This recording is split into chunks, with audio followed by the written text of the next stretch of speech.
Shabbat Shalom, everyone. Shabbat It's Shalom, just so Shabbat Shalom. fabulous to be with our friends who are here in room 2425. It's fabulous to be with our friends who are watching online. And Rachel Korazim, it is so fabulous to be here with you. This is not only Shabbat, it's Shabbat Hagadol. Pesach, of course, is coming week. We are all celebrating the Seder on Wednesday night, and we Americans are doubly blessed. We get to celebrate Thursday night as well.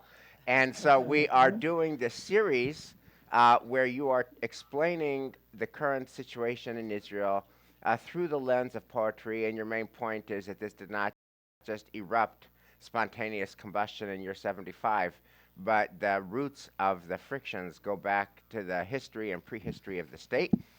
You've talked about the Altalena, you've talked about the naqba, all through poetry. Today, you're going to be talking to us about Wadi Salib, which is a neighborhood in Haifa. So, Rachel Korazim, take it away. Okay. Oh, actually, before you do, we have to thank God for the gift of learning Torah together, and then take it away. Baruch atah Adonai Eloheinu melech haolam, asher kitshanu b'mitzvotav v'tzivanu la'asok b'divrei Torah. V'ha'arev na Adonai Eloheinu et divrei Toratcha b'finu ובפי עמך בית ישראל, ונהיה אנחנו וצאצאינו וצאצאי עמך בית ישראל, כולנו יודעי שמך ולומדי תורתך לשמה. ברוך אתה אדוני, המלמד תורה לעמו ישראל.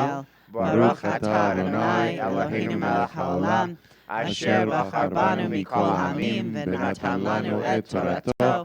Baruch atah Adonai, notein haTorah. So Shabbat Shalom, Rachel, and now please take it away. Shabbat Shalom, everybody. Wonderful to have all for you, those I can see and those I cannot see. And let me go directly to my PowerPoint presentation that I hope is now on everybody's screen. And my plan today is to go in the footsteps of a tradition that we have established 2 weeks ago, but it's already a tradition. So here we are with your classical picture of Talmud on Shabbat. And now I'm coming in with 2 pictures because we want to dedicate the first couple of minutes of our meeting, as we have done in the last 2 weeks, to my personal story. So I'm going to take you through the week that passed since we last met. Here's a picture. On the top one, you can see myself and Yossi, and next to Yossi is Neta, our daughter-in-law, the wife of Yossi's son, Ophir. And I mentioned to you last week that I was going to go to attend one of the smaller rallies outside of Tel Aviv in Ramat HaSharon, where Ophir was speaking. But a lot had transpired since, so my plan for the few personal minutes today is the following.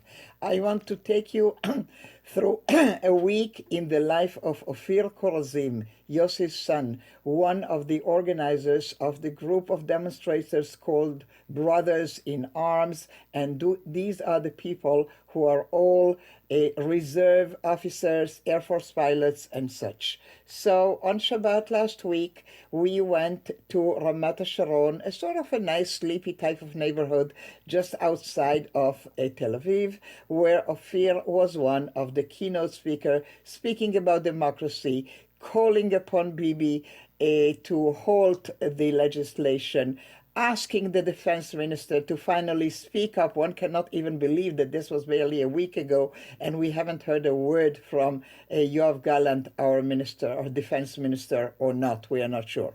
But anyway, I don't know if you follow the events. Straight from that afternoon, practically still Shabbat type of demonstration, Ophir and I continued to the major Shabbat, Motzei Shabbat demonstration in Tel Aviv that I was proud to attend with him and to see his excitement because he had not participated in this major one until last Shabbat. So Ophir and other people's cry to the Minister of Finance must have been heard because Sunday morning, indeed, Yoav Gallant, our defense minister, spoke up in public calling upon our prime minister to halt the legislation process because it was causing major defense issues within the army, and that he was consulting with his top professionals in the military. Following that, on Sunday, Bibi fired Yoav Gallant. That brought literally hundreds of people throughout the evening of Sunday and into the early morning of Monday, demonstrating and having, like kumzitzim along the Ayalon artery that was closed for some 8 or 9 hours. Ophir was there with one of our granddaughters, his oldest daughter, Yarden. On Monday, the day when Bibi promised to appear before the nation and say something, and we were waiting and waiting and waiting for hours, in support for now fired defense minister, people rallied to go to Jerusalem. And here comes a twist in the plot, or maybe a variation or an additional voice. So Ophir, a former, or reserve rather, not former, Air Force combat pilot of some 30 years, is traveling to Jerusalem with tens of thousands, hundreds of thousands of other people.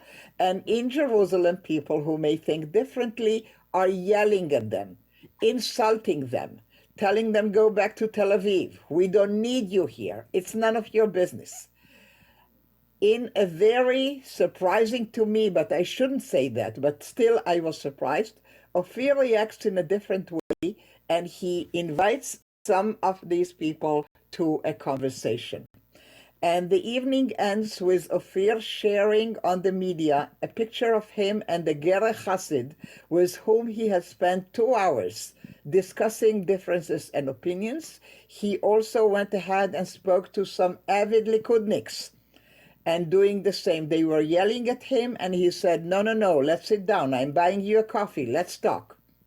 Following that, Ophir posted on Facebook about the experience of hearing and listening to the other side. The Orthodox press picks it up, and Ophir goes like really viral in the different networks. So much so that a friend of his, Matan Kahana, who was a minister in the previous government and an Air Force pilot, invites Ophir to go with him on Tuesday to a yeshiva, an Orthodox yeshiva in Sderot, to talk with the rabbis and the students. There is Ophir with the white top next to his friend Matan Kahana, former minister, now MK, member of Knesset, and they are talking to the Orthodox students in the yeshiva. Again, the Arutz Sheva Orthodox channel is picking that up, and Ophir is interviewed with the Chassid with whom he has spent that time in the press. As of that day, which was like long ago, Thursday morning, Ophir started a trend that is now spreading slowly of people suggesting that what needs to be done beyond the demonstrations is for everyone to reach out and speak to the other side and listen to people and start dialogues. This is my last week. I am ready to go to yet another demonstration later today. Any comments or questions about that before we go to the poetry? Wow. Ein milim, as we would say, but we'll just... Okay. Wow.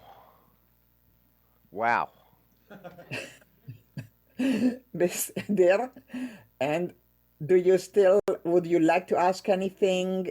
I can tell you that on Tuesday in my regular Zooms, I had Ophir for an hour speaking to an audience of 170 participants, some of them Temple Emmanuel members. That is recorded, and if you are interested to post that on the site of Temple Emmanuel, you are more than welcome to do that. I will email it to you. Yeah, we would love that. Thank you. That would be a beautiful Pesach present. Mm-hmm. Thank you, Rachel. And can I continue to the poetry? Please. Mm-hmm. Please, and thank you for that. Thank you for that narrative. Thank you for that biography. I mean, what can we say? We're so grateful, and it's amazing. So next, and now on to the poetry, as we have done, and we're so grateful. Mm-hmm. So here we go, done with the personal and into the poetry. As you have said, Rabbi, we are on the third week of exploring roots, sources of this wound that probably was festering for many, many, many years and now is coming into the open. So we talked about right and left wing differences, starting with the Altalena, the first year of the State of Israel. We went to discuss how the way Palestinians, Arabs were treated in this country had an impact on also rulings of the Supreme Court that ruled quite a few times for complaints and issues of the Arab population, and how that already creates a tension, because look at what the Supreme Court is doing. And then today we are coming to the third, and I don't want to grade them, but a very painful rift in Israeli society between Mizrachi and Ashkenazi voices. And we will do that around an event that happened when Israel was just a little bit older than 10 years old in the year 1959 in the town of Haifa. We are coming soon to the poetry, but a little bit of background. I chose to start my background with a picture of a publication called in Hebrew Trauma ve'adrichalut, Trauma and Architecture, Wadi Salib, Haifa, and I circled in red, although it is in Hebrew, but you can figure at least the year out, which is 2019. My way of saying, if you think that the topic of Wadi Salib that happened in 59 had disappeared from Israeli discourse, I'm inviting you to think again. Let me give you a picture, a relatively recent picture of Wadi Salib, and you can note, if you look carefully, three things. These must have been beautiful, beautiful houses sometimes in the past. Then stuff happened and windows and doors were blocked and nothing is happening. And then in one corner towards the top, there is something that seems to be like a new building, maybe a gentrified thing, but I think that you can feel through the picture the layers of a story that wants to come out but is somehow hushed. And that's the story of this neighborhood, the neighborhood of Wadi Salib, that used to be a well-to-do Palestinian neighborhood up till 1948. And then the War of Independence happens, or the naqba, as Arab Israeli citizens will call it, happens, and many, many Arab citizens of Haifa are made to leave. And their main artery of leaving is the Haifa port. It happened in April, just as we are talking 75 years ago. And you can see, since it's April before the Declaration of Independence, that it's still British soldiers supervising what is happening. So the neighborhood is left empty. And already there is pain, if you wish, among these tones of the ghosts, of the voices, of the images of the people who had left. And then comes the year 1949, and you can see the empty buildings, and then you can see some people coming in 1949. We already have a state of Israel. And all those other inhabitants went away. And who are the people coming in? Those are the people who were coming mainly from North African countries, not only, but mainly. And they are the people who were sent to transit camps. And the winter of 1949-50 is extremely bad and cold and rainy and even snowy. And families just start packing up and leaving and trying to look for some housing. And people from transit camps near Haifa are finding these empty dwellings of Wadi Salib, and they settle there. You can see that they live in misery, but it's better to have a stone roof over your head, even if it's miserable, even if it's broken, better than the soaking wet tents of the transit camps. Also, many of these people back in North Africa had been urban people. They wanted to be in a bigger city. They thought they will make a better living. And this transpires for a whole decade, one should say. The city of Haifa was not set up to accept them. And not only the city of Haifa.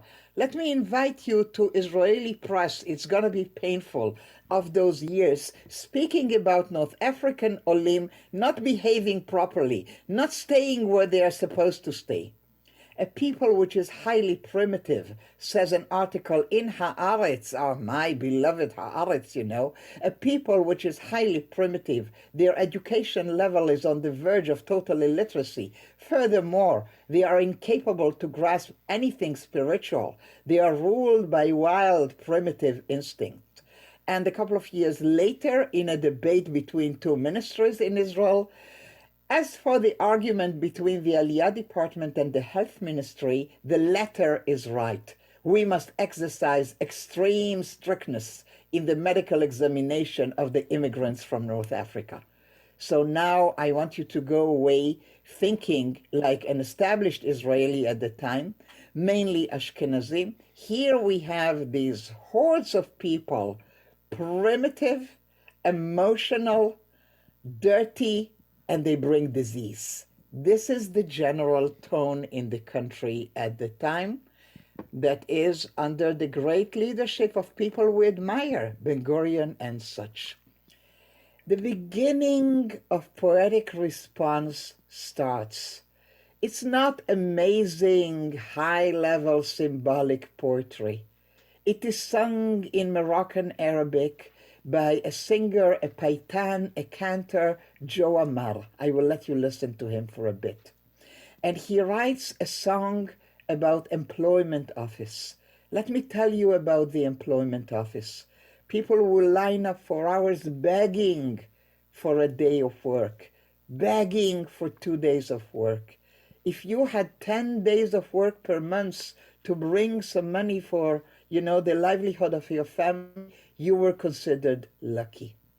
And the poem, though the song is called Employment Office, but what I'd like you to know, that when we start hearing it, when Joe Amar was singing it in whatever performances were available at the time, including the radio, there was a major part that he sang only in Moroccan Arabic and just a little part that he sang in Hebrew. So there was stuff said to our people in Moroccan Arabic, and there was just little stuff that the others, the Ashkenazim, are allowed to hear. I'm reading to you the English. I suddenly recalled what people have said, how we were separated from our parents. We arrived and did not find what we hoped for. May God have mercy on us. May God have mercy on us. Sailed the sea for 7 days. I arrived to Haifa and relaxed. Soon they led me to Beit Lid, an army recruitment base. Left, right, they taught me. Left, right, they taught me. Oh, mother, come see me. They threw me into a tent, eating, drinking, wandering around aimlessly. Oi, what happened to me? I want you to note, he is not saying they were hungry. He is not saying they were not given food or clothing. He's talking about something else. Separation from parents, not understanding why and what is done in the army. We are coming to the next part. Up till here, only Moroccan Arabic. Now comes the little part that we Ashkenazim are allowed to hear. I went to the employment office. He said, "Where are you from?" I told him from Morocco. He said, "Get out, get out." I went to the employment office. He said, "Where are you from?" I told him from Poland. "Come in, please. Come in, please." Hebrew ends. We go back to Moroccan Arabic. They took us to a kibbutz, eating, drinking, dressing. I'm working. They give us no money. And since I arrived, they made fun of me. Oh, mother, come see me. They threw me in the kibbutz. They fed me bread and olives, etc. Oi, what is happening to me? So, as you can see, the complaint is not about physical things. The complaint is about ill treatment emotionally, socially. I will have you listen to a little bit of Joe Amar, just the end part of the Moroccan where he goes into the Hebrew. Okay, let's go.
Okay, I think you got the atmosphere and you understand what is going on. Let me make something very, very clear. There is no chance in the world that a person like Joe Amar could have pretended that he was from Poland. Such a scene never occurred when he said, yeah, I'm from Poland. Like nobody looking at Joe Amar would ever think that he's from Warsaw, right? So he's actually making fun. He's actually describing to you what he thinks would have transpired, what he knows about how the others, the Ashkenazim, were treated. Let me take you, I know, and I will invite your reactions in a minute, but I want to take you a step further. Is that okay? Yes, please, of course. Mm-hmm. All right. So I'm taking you back there, and this is the situation Joe Amar describes. I want to introduce you to David Ben Harosh. He is one of those people begging for days of work at the Lishkat Avodah, and it's not transpiring. So he's trying to put penny and penny together in Wadi Salib and open a coffee shop, Nebach, as one would say. But it's not working. People don't have money, they just come and sit and talk, and I gave you that picture in the bottom that is originally from families in Wadi Salib to show you that indeed these were people, you know, that for an event or a family thing, they still had some good clothing from Casablanca. They would dress up. They would make sure that the kids looked decent. And Ben Harosh is trying to join the Mapai circles. They will never accept him and make him your representative. And finally, he will start a party of his own. And guess what? He is the first one in Israeli political history to come up with the word Likud. He creates the Likud of the people who came from North Africa. So impressive that the newspaper Ha'olam Hazeh decides to interview the leader of the Moroccans. And this leader is trying to get some reaction from transit camps, etc. Meanwhile, in one of those miserable coffee shops, one evening, that the police visits very, very often and brutally, there is a guy who became drunk and he yelled at the police, and it ended up with him being shot and the rumors spreading that he got killed. He wasn't. But the rumors were enough. And riots start in Wadi Salib, where David Ben Harosh is considered the leader because he started that party. So we don't have a lot of footage from there, and I just have a little bit of that. And here is the best known picture from the Wadi Salib riots, the same paper that interviewed him shortly before, and it says riot in Haifa. I want to tell you that on the headband that this person with the flag, the one who carries the flag, we cannot see it in the picture, but I have read it in research. It is said, King of Morocco, take us back. And it's heartbreaking, and we will come to that with our concluding song. So there is a sense of being insulted for who you are through the language, through the treatment. The riots will finally be put down brutally, and you can see blood is flowing in Haifa, and you can see the police is ready in Haifa. David Ben Harush ended up in prison. He was released after a short time, but the pain remained for many, many years. In a Mapai, or rather a government meeting, when they are concluding what had happened, evaluating, I'm just giving you a short clip, and a person is talking, one of the members of the government. What had happened here is not about social background, says this person. You may kill me, and I will never admit that it is because of social background. What have we not done already for this leader with a gun? Ben Harush had a gun. He was already in the police. He was in the army. He got a coffee shop. He now has a store. Our poor state has already spent thousands of pounds for this guy. What social case? Is this a social case? Had he not promised us that there will be no rallies in the Wadi? Now, no buts. Any such insurgents must be erased to the ground. You know, it would be interesting to have you guess who of the government at that time would have said these words. Rabbis? Can't tell. The two options would be David Ben Gurion or Yitzhak Rabin. Or Golda. Rabin is not in government yet. Rabin is not in government yet. You are close, but you are not there. Anybody else wishing to try? Somebody suggested Golda Meir. Somebody is right.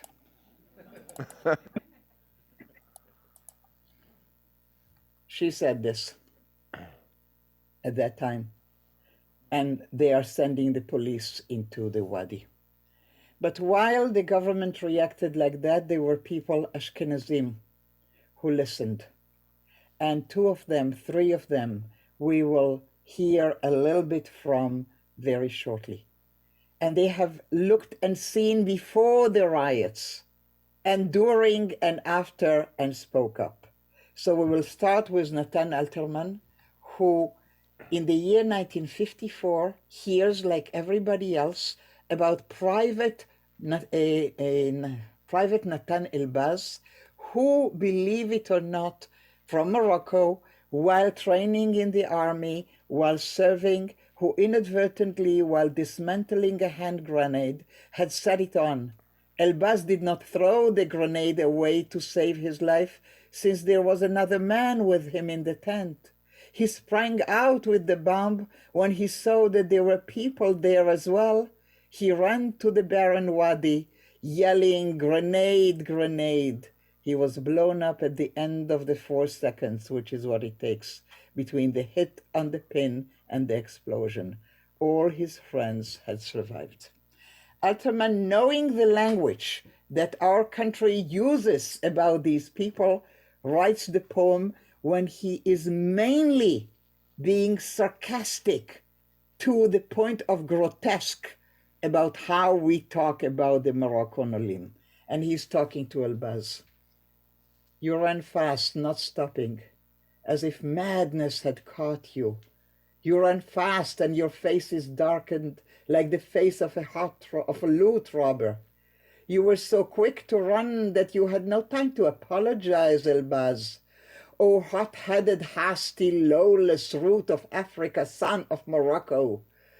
O unstoppable, unrestrained, galloping savage who had never, the world. You were never part of a delegation explaining the merits of immigrants from the desert. You did not know how to peacefully advocate for large families. You only sprang forward and yelled, "Grenade, grenade!" Oh, hot-headed, hasty, lawless. Oh, springing and roaring aloud, creating so much noise in the world. You did not throw the grenade back, for a man was lying in the tent. You did not slap the grenade ahead, for there were people outdoors, gaping mouth, your eyes wide open, certain death in your hand. Oh, lawless reject, oh, started gaping mouth, seen only by God. You sprang to run on earth, to look for a place in the world, with no man and no child, and the road was heavy and long. In your hand the ticking bomb that has started counting to 4. Oh, lawless rushing intruder. Oh, trouble of Moroccan immigration. Oh, regressive element, refuse of selection. God Almighty. The people will inscribe its chronicles on the slate as it always did. With a lamp in hand, it is searching the heart of its hidden epoch. The time, like a heart, is breaking at your 4 seconds, Elbaz. Facing them in this lawfully kneeling root of Africa, of son of Morocco, from their death, like the sea in its humming, so help it God. It seems not everything is clear on the road. It holds secrets yet. Look, the time is kneeling as it should, praise and slender. Yet its ultimate value is that of its passing second, Elbaz. O lawfully fallen on earth, root of Africa, son of Morocco, O lying, amazed, gaping mouth, may God be your witness. And just before I'm calling upon you, I highlighted for you all those expressions that Alterman must be reading, hearing from Golda and down about these people. And one particular sentence I highlighted so that there is no doubt. This is the language of the time. This is the pain that immigrants from North Africa are experiencing, and we do not yet have a vastness and richness of their own poetry, but thank God there are a few, yes, Ashkenazim, who will take it upon themselves to stand, as one says biblically, Bishara Ir, at the city gate and speak up. Wow. So, Rachel, oh my God, every class is just so powerful. This class is so powerful. Can I ask you a question? You're talking about the late 50s and the 60s. If you were to roll the film forward to today, would you say there has been healing? And and my basis for the question is that, I have a lot of family in Israel, nieces and nephews, and there's a lot of intermarriage of Ashkenazi and Moroccans. I mean, actually, my nephew married a girl from Morocco, and she made Aliyah, and her family made Aliyah. So we actually have Moroccan mishpacha. And when I ask my current Israeli family, and there's a lot of them, what about all this kind of tension? They say that that's history. Now there's a lot of intermarriage with Moroccans and sons-in-law and daughters-in-law and grandchildren who are the children of Moroccans and Ashkenazi. So could you talk about if there has been healing or not from your point of view? Some, but not enough. Far from enough.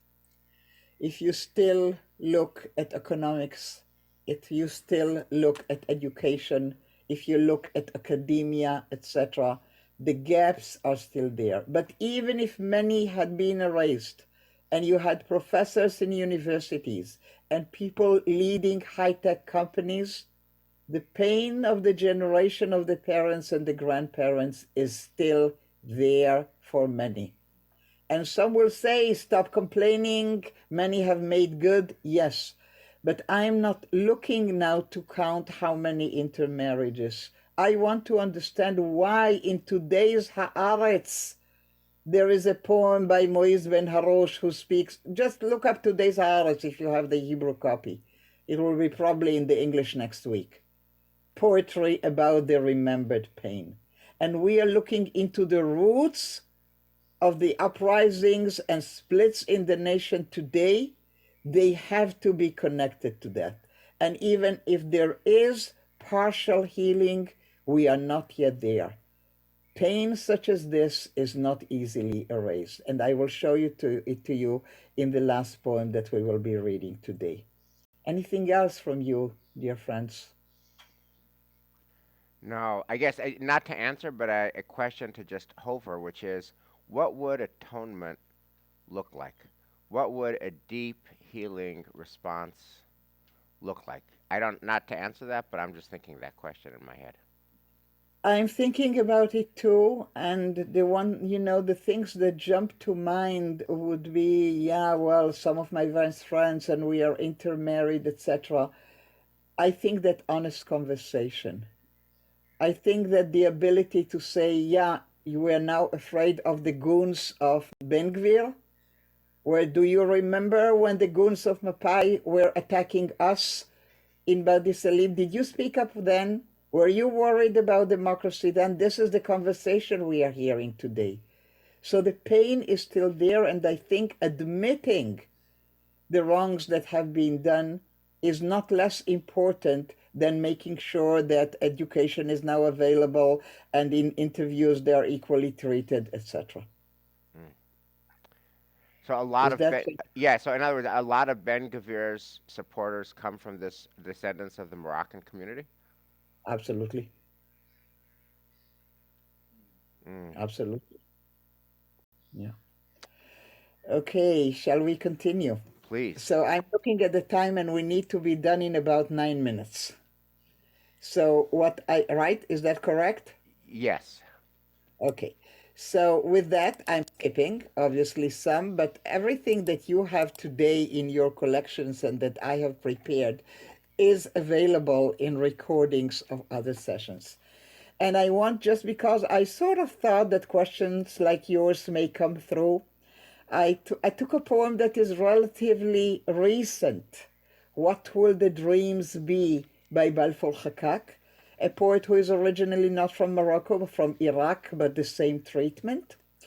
And I'd like to offer that and then go back to the Moroccan story with the song that I had asked Cantor to sing to us. So we will read the words in English so that we will then be able to listen to the singing.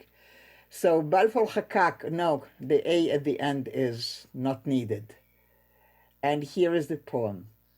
When we came to the new land, they saw on us the striped coats, and they came upon us to take off the striped coats. There was a golden seal on the hem of the coats. They also said, let us see what the dreams will be. When we came to the new land, we were silent and whispering, we are seeking our brethren. Dark was the day. Our brothers did not see our souls' trouble, nor did they hear. And now comes the healing, Rabbi. Nowadays, when we are singing in the public squares, in the beautiful halls, for the chief butler and the chief baker, we set our brethren in front of us pleasantly, our striped coats always on us. In hours of troubled sleep, during lightless minutes, we still remember sometimes the whole. I think Balfour Hakak is answering you better. We have made it. We have arrived. The pain lingers.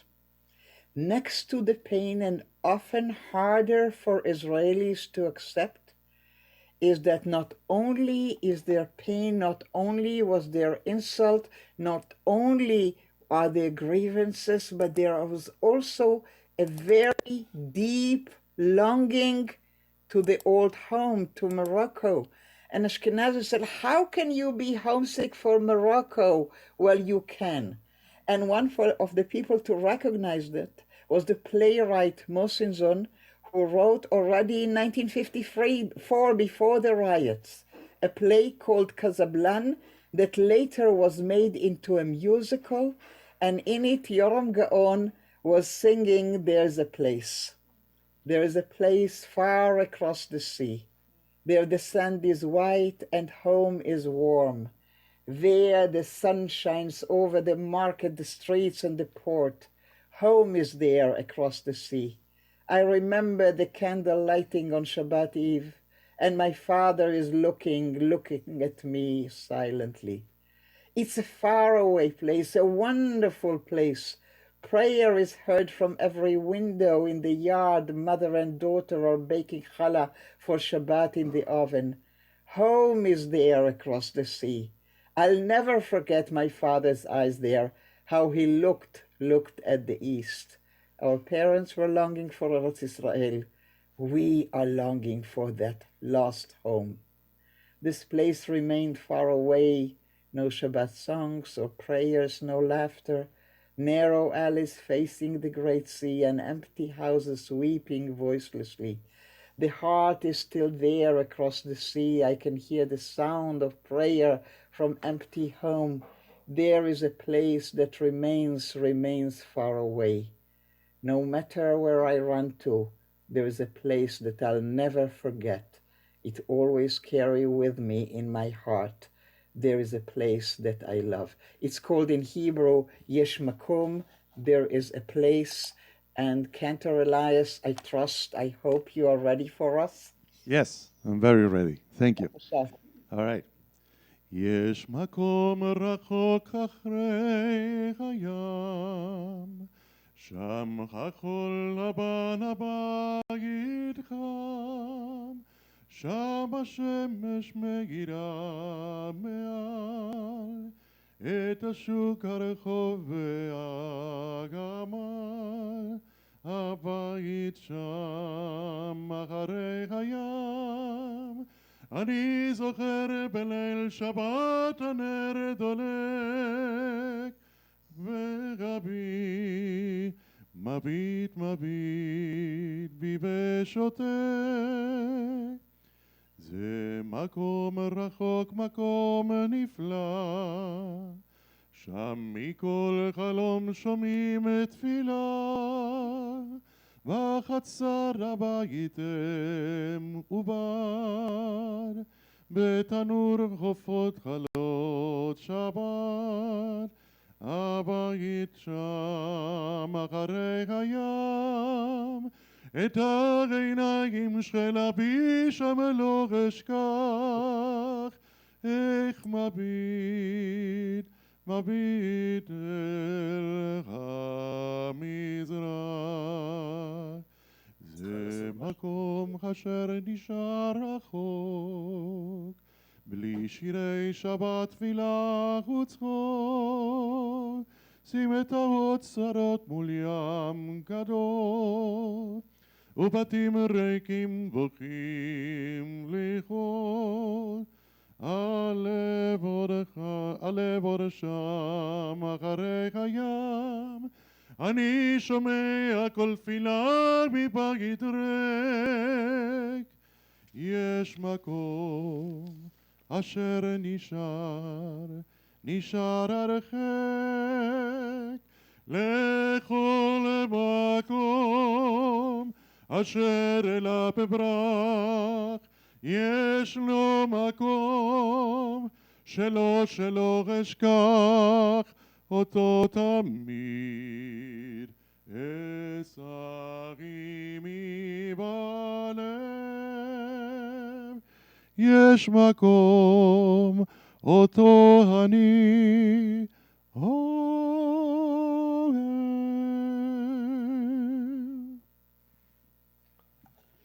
Wow. תודה רבה, Cantor Elias. תודה רבה. Rachel, can I just kind of sum up this class, including the last poem by Chakak and the song that Elias just sang so beautifully? The poem from Chakak is obviously in dialogue with the Joseph story in Bereshit. You know, the dreams are Chalamot and the Ketonet Pasim and the boar at the end. And I mean, just to sum up, it feels like it's the reference to the Joseph story is That's a story of brothers who really never get on, and there's a tension that remains at the very end. I mean, even at the end, after the reconciliation, they're not really reconciled. Joseph's in the capital, they're in Goshen. After Jacob dies, they lie to him, please don't kill us, etc. There's just a tension that never goes away. And the last line in the poem is bor, the pit, which is like the pit, that the fact that you threw us in a pit, and the ma'abarot, the transit camps, are a pit. You can never cleanse that memory. Joseph can never cleanse that memory, and the Moroccan Israelis can never cleanse the experience of their own pit. And so you just have a relationship that is inherently always layered with pain and complexity that never goes away. The song that there is a place song feels like what's the place, and that's about an inherent ambiguity. It's a willed, intentional ambiguity. There is a place from the parents' point of view, the older generation. There is a place. That place is Jerusalem. That place is Israel. That's the place where we're going to have Challah. That's the place where we're going to have Shabbos. That's the place where we're going to have peace. And then the kids go to Israel, and now their place is Morocco. I remember Morocco. That's the place, right? So the parents are thinking about the place that is, which is Israel. And the Moroccans who moved to Israel are, Jesus, I can't wait to get out of here. I want to go back to Morocco. That's the place. And the song that Elias brought out so beautifully is a yearning, a wistfulness for a place called home that neither generation fully realizes. So the Habakkuk poem ends with a pit, and the song "There Is a Place" ends with a yearning for home, With love, never with love, realized. with Adi Ohev. Right. Yeah. So we're left with unresolved. Just as we started, Rabbi, with a place, a neighborhood that is standing there, witness to a past glory, witness to past riots, witness to pain. It's there. And until we recognize and come clean and learn to talk to each other decently, as the son of my husband is trying these days, there is really very little hope for us for totally reconcile. We need to be open about this, because if you remember the Joseph story, there is one line there that I want to highlight because Chakak highlights it. When Joseph is sent by his father to go to his brothers, he doesn't know the way. You remember that? Yes. And then he's asking somebody. And the sentence he's using is, Et echai anochi mevakesh. I'm looking for my brothers. And there is not one single rabbi in the universe that didn't have a drush about that he's not looking for navigation instructions. He is looking for his brothers. We still need to look. The quest is not over. Wow. To reach out. Rachel, thank you. We hope that you have a deeply meaningful and joyful Pesach, and we will see you 2 Shabbatot from today. Absolutely, and I have prepared my Pesach Sameach greetings for you, and Pesach Sameach kasher, as much as you want it to be kasher. I'm not imposing my Lots of love from Newton. להתראות, חברים. Lots of love from Newton. Wow.